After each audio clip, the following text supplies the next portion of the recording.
Hi, it's 3rd October 2021 today. I'm going to touch on my experience with futures trading. Why?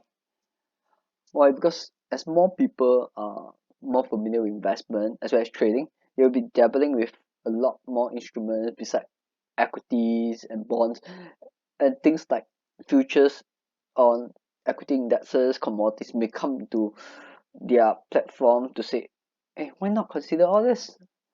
Given that all these are leverage backs, I believe there's a need for me to share my experience with my viewers. As always, I appreciate a like if you like this video and do subscribe to my YouTube channel so that as to be kept updated frequently on the various video releases. So what's my background on futures trading? Well, I've traded futures long before I used the Tiger Brokers platform where I did investment in equities. So what's futures trading that I've done before? I have the underlying instruments, I think equity indexes, commodities, bonds, currencies, a lot of different underlying assets.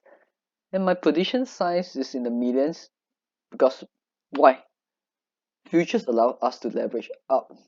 So you only need to pay a small amount of margin to leverage up 20x to 50x of your original margin amount.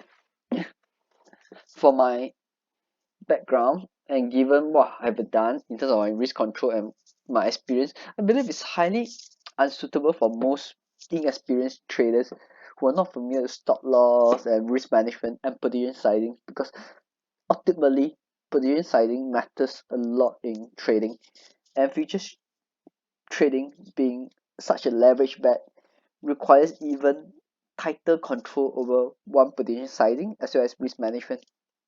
Why it can be extremely lucrative because why? Think through.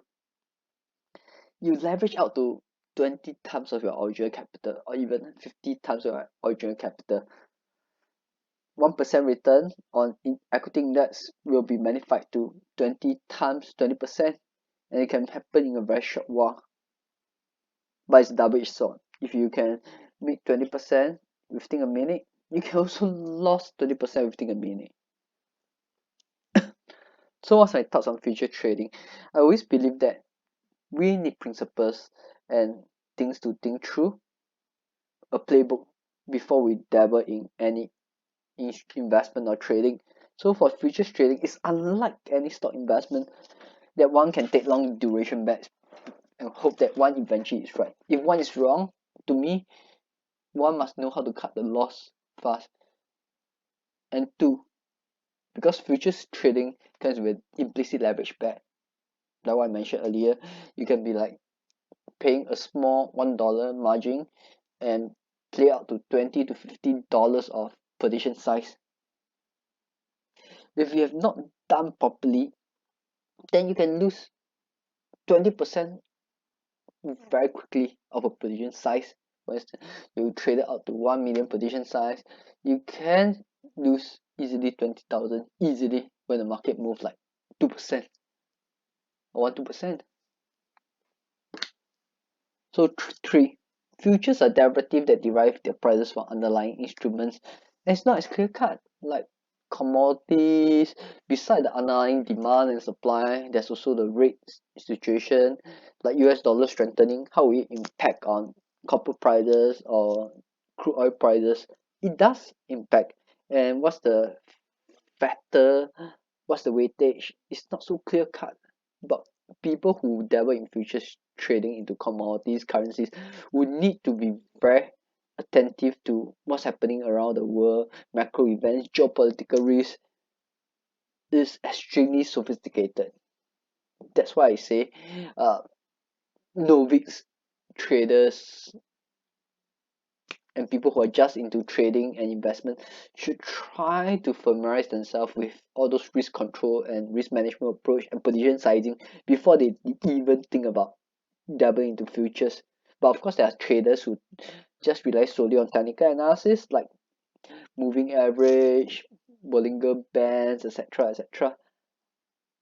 But all in all, one must take note that it is important to abide strictly to stop loss. And four, one must have a very good discipline and good handle of emotional control, because once you lost your emotions, any good position sizing, any good position entry, losing a few percentage point can make someone very worrying and do something wrong. I'm not saying that doing when a position goes strong a couple of percentage points, you don't do your stop loss. You have to look at your own playbook, your trading book, to see, okay, what's my own principles, and when do I take my stop loss, at what price do I enter a trade, or what price do I close a trade. Number 5 that I've been talking throughout this video is learn to cut loss and put a stop loss. The trick then is, when do you put it and where do you put it, at what price point. That's critical. And because of this, long duration experience will help you to slowly familiarize oneself on where and when to put a stop loss.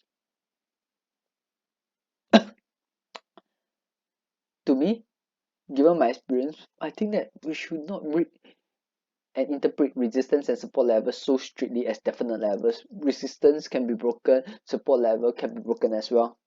So what's important is never over risk one position and know when to close a trade. That's particularly important. And 7, know your own personality. Not all is suitable for futures trading. In fact, not everyone is suitable for futures trading. Better idea for people is, if you don't know how to time the market, you don't know when to take stop loss, it's better to stick to longer duration investment like stocks and buying fundamental good business with good growth rate and good balance sheet and with solid business model. And that's how you can make money even if you time the market wrongly. Like what I say, number 8, most people lose money in futures trading. In fact, the odds are against anyone who trade futures. So 70 or 80% of people who traded futures lose money. So it's not as simple as one thing. In fact, to me, I always believe that it's better to lose money first. That's my point then. So that you know that it's not so easy to earn the money, and do be careful before one dabble in futures. And number 9, sophisticated traders who who are like macro traders use futures trading as a part of their basket of trading products and investment products. They may be buying shares, they may be buying bonds, and using futures like equity indexes to hedge their position. For instance, when the market tank and they're having long positions in certain underlying stocks, and given the beta, they might think that it may be appropriate to short sell some equity indexes futures to hedge the price volatility on the downside and enhance their return. So that's possible. I mean, there's trading platform which you recommended. That could be a way for people to use this to hedge. But like what I say, novice trader are not familiar with all this, and it's best not to dabble in all this, because if you do your position size wrongly, as well as your risk management is not done properly, you may end up losing both sides, your underlying shares, where you dabble in the shares and you lose money on the futures. So all in all, number 10, it's better to lose money first when one dabble in futures, small amount of money, because that's when you know that it's not so easy to trade in futures. As always, this sums up my trading principles and thought process, because in doing investment or trading, one must have the principles so that you know how one can protect one position and enhance capital and preserve one capital. As always, this should not be construed as any investment or trading advice. Thank you.